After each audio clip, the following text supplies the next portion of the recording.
So today I'm going to be lovingly stroking the Vivo X90 Pro. And this thing is overflowing with the most premium mobile tech right now, including MediaTek's powerful Dimensity 9200 chipset, Sony's incredible IMX989 1-inch camera sensor which can take insanely good night shots, 120 watt battery charging, all kinds of clever shenanigans. And as well as unboxing this bad boy, I'm going to spend a few days with the Vivo X90 Pro, get to grips with the gaming, the camera tech, all that good stuff. A massive thanks to MediaTek for sponsoring this video, and for more on the latest and greatest tech, please do poke subscribe and ding that notifications bell. Cheers!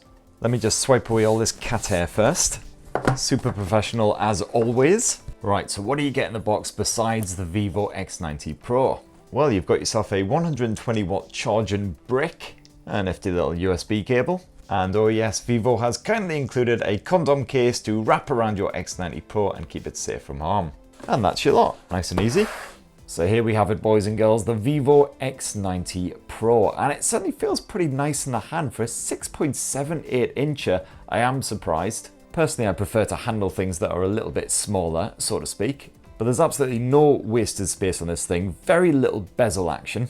And in fact, as you can see there, the screen does actually slope around the left and right edges of this smartphone. Between the various curves and that narrow design, very comfortable to clutch. And thankfully, even though that wraparound display means that my palm flab is intruding on the edges of the screen, it doesn't seem to be bulking up the responsiveness, seems to be absolutely fine on that front. Like other flagship phones though, the Vivo X90 Pro definitely has a good old solid heft to it. And it's certainly not the skinniest smartphone around, especially when you take into consideration that big old camera bump. Flip it around and you'll see that the Vivo X90 Pro sports a vegan leather finish. Although as you can see there, that fake leather surfacing is split in twain by a metal band which stretches from edge to edge. And that just bleeds neatly into the Vivo X90 Pro's frame. Really like the design work here. But yes, if I had to complain, that camera bump is comedically huge. And also the Vivo X90 Pro is only available in one colour. Black! No other colour, just black! But yeah, that back end is pleasingly grippy, it doesn't scuff up when you're fingering it lots, and the Vivo X90 Pro is also IP68 water and dust resistant, so no worries if you accidentally drop it in a sink or a bubbly bath, because it should be fine. So let's have a bit of a squint at the software running on the Vivo X90 Pro, and I never get tired of saying this, it is a bit of FunTouch OS, version 13 running on top of Android 13. Fortunately, after a bit of fiddling about, it does sport a very stock Android sort of vibe in many respects. You've got your Google Discover feed there, you've got your apps tray, yank down for your notifications. Got all those great Android 13 features like the ability to quickly and easily see what is sapping your battery. A good bit of customization as well, so you can quickly and easily change up the themes, the wallpaper, the colors of the UI. Good bit of always on display action, naturally. And who wouldn't want the charming wee Vivo dude on there as well, inject a bit of joy into your day. You can even tweak the animations that play on the likes of the fingerprint sensor. You've got different charging animations. The FunTouch OS chucks in quite a few extra bonus features on top of the standard Android shiz as well, like a dedicated gaming mode, which we'll have a bit of a squint at later. There is a one-handed mode on FunTouch as well, which is slightly awkward to activate. Activate? That's not a word. Activate. Oh, there we go. Got there in the end. And that is certainly useful if you're trying to reach up towards the top end of any app or whatever. Unfortunately, one drawback of Vivo smartphones and FunTouch OS is the fact that they're absolutely laden with crapware. And it's all the usual suspects as well: Agoda, Booking.bloody.com, Facebook. So lots of bollocks, thankfully most of which can simply be quickly and easily uninstalled. I should have to free up some space, not that you'll really need to anytime soon, because you've got 256 gigs of this stuff crammed into the X90 Pro. And it's UFS 4.0 as well, so nice and nippy. And for your security, you do have an in-display optical fingerprint sensor here on the Vivo X90 Pro, which, touch wood so far, seems to be behaving itself, perfectly responsive. No clarting about, seems to unlock the smartphone instantly. And yes, you do have Face Unlock to back that up as well if for whatever reason you can't use your hands because your fingers are a bit grubby or grimy or something. Now that curvy 6.78 inch display is AMOLED tech, as you would expect from a premium flagship device. You've actually got a choice of resolutions. It's set to 2400 by 1080 pixels by default, but you can boost that up to the maximum 2800 by 1260. Just make those visuals ever so slightly more crisp, packing a little bit more finer detail when you are studying your photos or whatever. Unlike other premium smartphones that you can bag yourself in 2023, those visuals are punchy and bright and gorgeous. Back in the display settings, I boosted the screen colors to the bright option, and with that, pictures just smacked you right in the face with their gorgeous vibrancy. But you got your choice between the vivid visuals, otherwise you can tone things down a bit, have everything look a bit more natural and realistic. You got full support for HDR content here, really nice sharp contrast. And like most rival Androids, the X90 Pro also supports dynamic refresh rates as well, all the way up to 120Hz max. And the Vivo X90 Pro also sports stereo speakers again, like most of its flagship kin. Well, first off, I'm already getting nostalgia chills from the box, which is slathered in some rather classic cover art. And that's a pretty respectable output from the Vivo X90 Pro. Usually the bottom speaker is the one pulling most of the weight, but here it's a reasonably decent balance. The audio is still pretty clear even when you boost it up to the maximum volume, which does pack a bit of a punch. And while there's no Dolby Atmos support here on the Vivo X90 Pro, apparently you do get some audio tuning to suit whatever you're up to. And you've also got the audio super resolution feature, which can just help to upgrade some of your crappy compressed tracks that you might have. And for streaming to speakers and headphones, you've got Bluetooth 5.3, no headphone jack here though. Now the Vivo X90 Pro is powered by MediaTek's most powerful mobile chipset right now, the Dimensity 9200, fresh out of the oven baby. This only just launched at the arse end of 2023 out in a very chilly San Francisco, where I stupidly only decided to pack shorts. You can check out my dedicated 9200 video right now if you want the full skinny, including how it compares to delicious British snacks.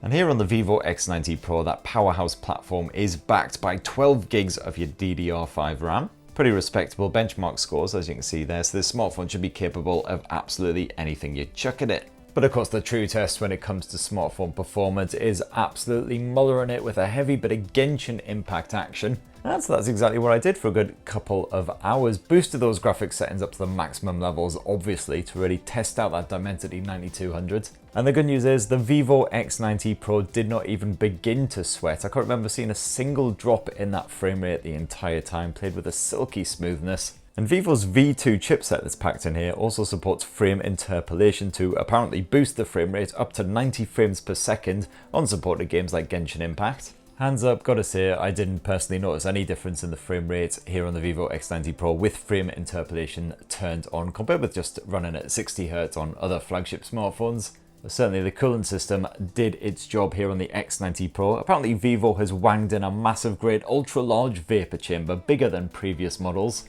And I gotta say, even after a couple of hours of full-on Genshin Impact, I only noticed slight heat build-up around that absolute heifer of a camera bump, and certainly nowhere near to the point where I was starting to get a little bit troubled by it. And that's not helped along by the general energy efficiency of that MediaTek chipset. And when you are gaming, of course, you can drag out that FunTouch OS gaming mode. This has got all kinds of great features packed inside here. You do actually have a performance boost feature, which I didn't actually need thanks to that Dimensity 9200, which coped absolutely perfectly with the higher detail settings on the balanced mode. As I say, I did try that game frame interpolation feature, which I didn't really notice it made any difference at all. You can also block notifications if you take your Genshin very seriously indeed, don't want any disturbances. So let's have a shufty at the battery life, and Vivo is rather precise when it comes to the battery capacity here on the X90 Pro. Apparently it's a 4870 mAh capacity cell. And again, between the launch capacity battery and the fact you've got that energy efficient MediaTek Dimensity chipset stuffed in there as well, the battery life seems really good so far on the X90 Pro. I'd rather give it a few more days to deliver a sort of final definitive verdict, but it certainly seems like it will last you all day long, even with plenty of video streaming, plenty of camera use, all that good stuff. And when it is running low on juice, well, the good news is that the Vivo X90 Pro can be powered up in a jiffy with its 120 watts dual cell flash charge tech. Bung a cable in it when it's practically drained and it'll be fully charged again in about 20 minutes. And you don't even need a cable as long as you've got a Qi wireless charger. You've got 50 watt wireless charging support here on this bad boy. I believe the phrase is boom shakalaka. So let's finish up this Vivo X90 Pro unboxing and review with a squint at that rather sizable camera tech. And it's the optics that are really special here on this smartphone, because I believe this is the first blower to launch globally outside of China with Sony's much heralded IMX989 camera sensor. That's their Billy Big Bollocks 1-inch sensor that they actually crafted in collaboration with Xiaomi. It appears on recent flagships like the Xiaomi 13 Pro. And on top of that, you got some Zeiss lenses as well with that T-Star Corton to reduce flaring and other annoying toss that could ruin your shot.